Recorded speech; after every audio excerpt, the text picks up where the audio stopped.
ముఖ్యమంత్రి ఏమో మహారాష్ట్రకు పోయి నేను వడ్లకు 500 బోనస్ ఇస్తున్నా అని చెప్పిండు. మరి ఇక్కడ ఏ వడ్లకు బోనస్ వస్తుంది? మహారాష్ట్రలో సన్నాలని చెప్పలే, మేము వడ్లకు 500 బోనస్ ఇచ్చి కొంటున్నాం తెలంగాణలని మహారాష్ట్ర రైతులకు దగ్గర ఓట్లు వేయించుకునే ప్రయత్నం చేస్తున్నావు. నిజమేంది ఇక్కడ? నిజం జరుగుతున్నది ఏంటంటే 1800కే వడ్లు అమ్ముకుంటున్నారు, 500 తుట్టయితున్నది.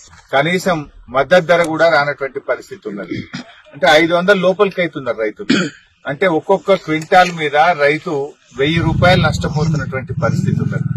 అంటే ఈ ప్రభుత్వం పూర్తిగా అంటే రైతుల విషయంలో చిన్న చూపు చూస్తా ఉంది.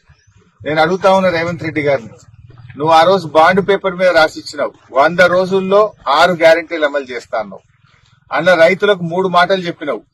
ఒకటి, రైతు బంధు 15,000 రూపాయలు చేస్తా అన్నావు. ఏమైంది నీ 15,000?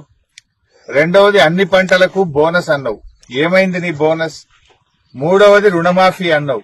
ఎక్కడ పోయింది నీ రుణమాఫీ? అంటే రైతులను అన్ని రకాలుగా మోసం చేసిండు రేవంత్ రెడ్డి. వడ్ల లారీ ఎత్తవయ్యా రేవంత్ రెడ్డి అంటే మహారాష్ట్రకు లారీలు ఎత్తుండిన. ఏం లారీలు ఎత్తుండు మహారాష్ట్రకు? డబ్బుల లారీలు ఎత్తుండు మహారాష్ట్రకు.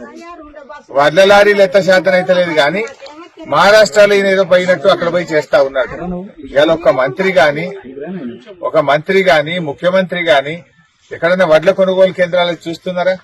ఇవాళ ఉత్తమ్ కుమార్ రెడ్డి సొంత జిల్లా నల్గొండ జిల్లా, నేను ఇప్పుడు మర్రిగూడ వడ్ల కొనుగోలు ఐకేపీ సెంటర్ లో ఉన్నా. ఇప్పటి వరకు పోయినాయే 7 లారీలు, కానీ ఒక్కరికి కూడా 1 రూపాయి రాలేదు. వీళ్ళు మాటలు ఏం చెప్తుండ్రు? మేము 48 గంటల్లో రైతులకు డబ్బులు వేస్తామన్నారు. 48 గంటలు అంటే 2 రోజులు వేయాలి. ఇవాళకి 7 రోజులైనా పైసలు పడతలేవు. ఒక నల్గొండ జిల్లా తీసుకుంటే దాదాపు 80-90 వేల క్వింటాల్ల వడ్లు కొన్నారు. 80-90 వేల వడ్లు కొన్నారు.